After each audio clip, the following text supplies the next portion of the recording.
Hey now, it's time. Yes, it is. B-Man, you know where to find me. It's right here. Real easy, YouTube. Today I have for you two guests that just wanted to stop by and chat a little bit about their experience with golf. You'll see those two gentlemen a little bit later.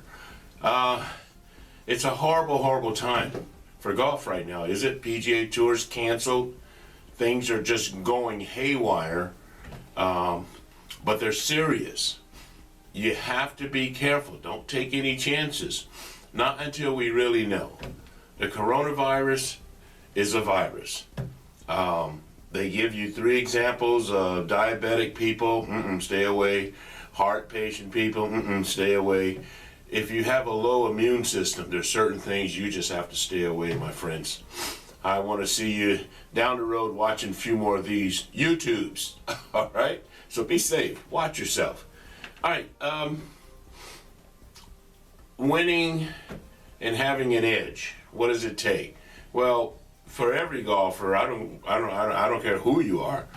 Pro golfer, amateur golfer, whatever type of golfer you are, you have the same issues. We all do. It's up here. We talked about that in the last episode about the 5-inch fairway. Yeah, everybody can agree with that. However, how do you control it? You can't really control your mind, but you can control your body, releasing the tension, the shakes, whatever it is that you're doing. Oh, you can't control your mind? Oh, you can. Oh, okay. For those of you that can control your mind, let me ask you a question. Make your mind stop thinking right now. Go ahead, make your mind just stop. Did you do it? Well, if you did that, how did you answer me back going, yes, I did? How do you know to do that if you made your mind stop? You can't make your mind stop. It won't stop. The thoughts are constantly going.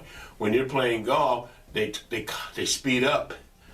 Anxiety and anticipation and things of that sort that make you nervous. Well, you can only control the physical part of your body. Make sure you have a good foundation after you do your alignment. Make sure your feet are solid in the ground, your alignment is correct, your grip pressure is not too tight, and you're definitely not going to make any chicken wings. You're going to swing smooth. You can control the physical part. That's the part that gets you in trouble when it's too tight and too tense. So what I'm going to show you today is how I warm up before I play a golf tournament. I'm going to show you after I do my putting. I usually do putting first. Putting first, on no matter what course it is. Putt. Relax my body. Get my mind to slow down a little bit. I start with the putting.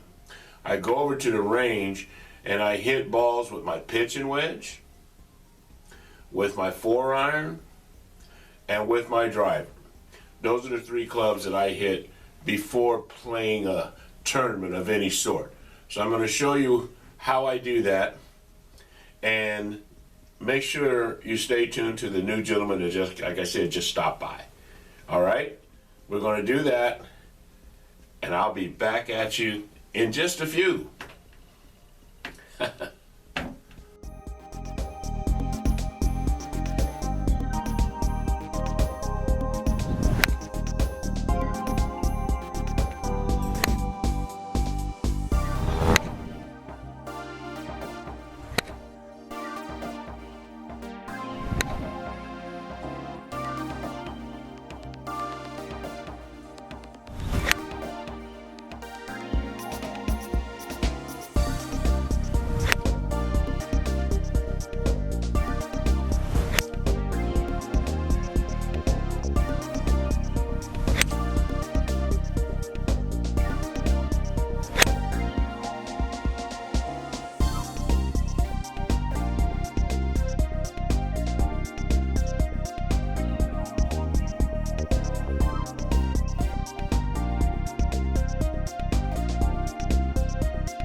Good afternoon, golf fans. B-Man back at ya. I'm on the Barranca with Bill, who is quite the expert. How do I know that? He had a golf radio show as well.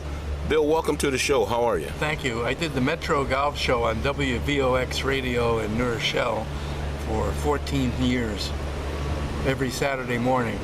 Look at you. And now, how old were you when you started playing golf? Well, I started in high school.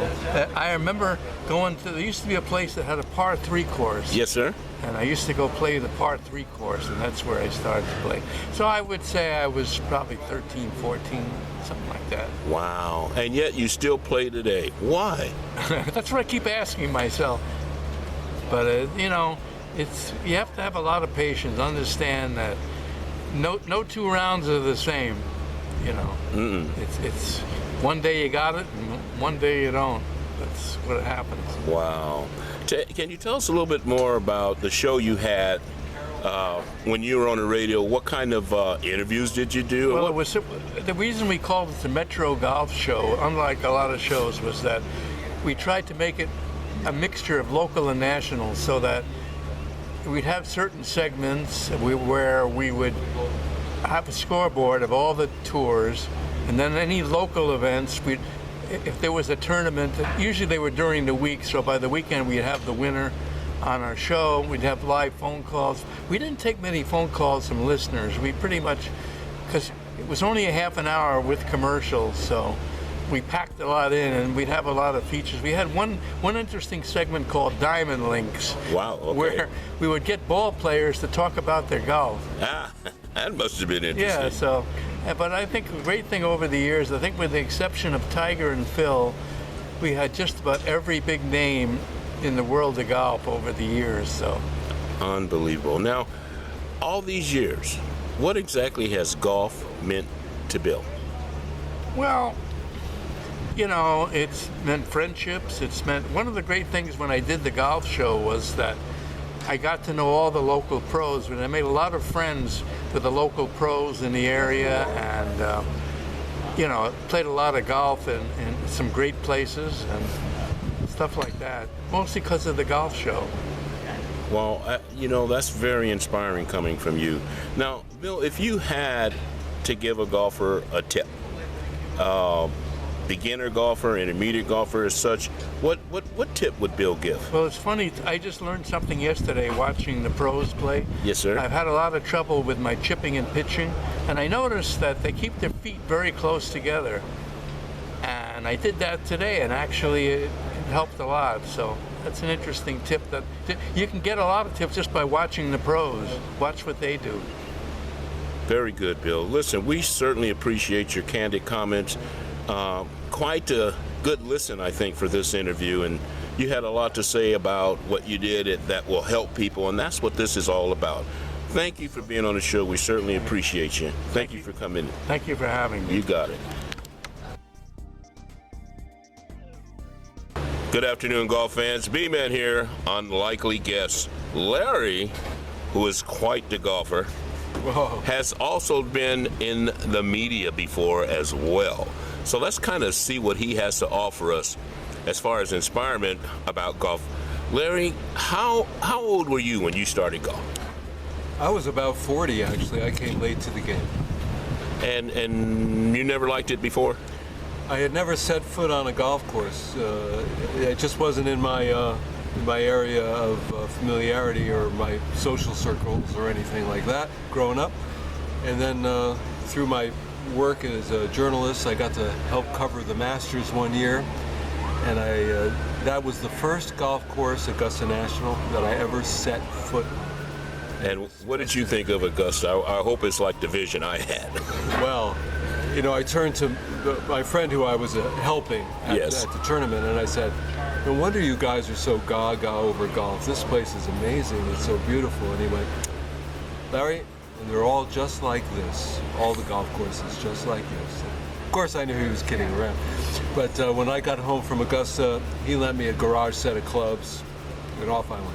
Perfect. And you're still playing today. What motivates you to keep playing today? Well, it's great exercise. It's fun. It's challenging. I've fallen in very easily with a really nice group of guys to play with, so I've made some fast friends, and it's a challenge, and it's fresh air. It's a great game. So all these years since 40 up until now, what has golf meant to Larry? Well, it's been a great outlet. You know, I really enjoy it, and I wish that I had been exposed to it earlier. But that's something I can control. So now I just work at trying to get a little bit better, and I don't get too hung up or stressed out about it. You know, I'm still having fun. Well, and also, Larry, lastly, if you could give a golfer, a beginner, intermediate, even an advanced player golfer, a tip, what tip would Larry offer to golfers? You know what I would say? It's something that I try to tell myself all the time, which is that less is more.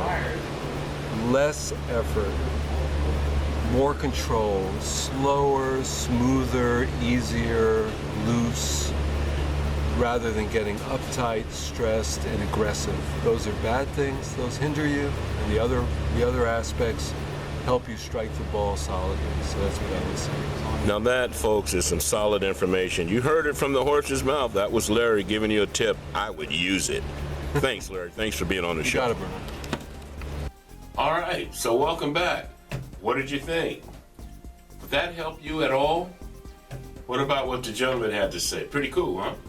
Yeah, they just stopped by. They just wanted to chat. But try that the next time you're going to go play. Get there early enough. Putt first. Warm up with a pitching wedge. Don't just jump right to your big stick. Warm up with a pitching wedge. I take a mid-range iron, like a 4-iron, to make sure I can get a low club face to the ground and hit the ball solid. So I do 4-iron.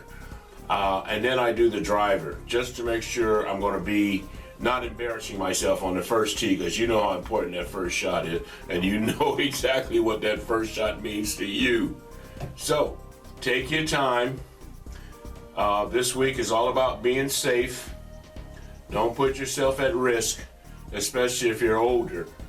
Just don't put yourself at risk is the best thing. Okay, I'm not telling you what to do and not to do, but I will suggest you don't put yourself at risk. I mean, if the PGA Tour is canceling things, so should you. Like B-Man will always tell you, putt 'em like you own 'em and rock the baby.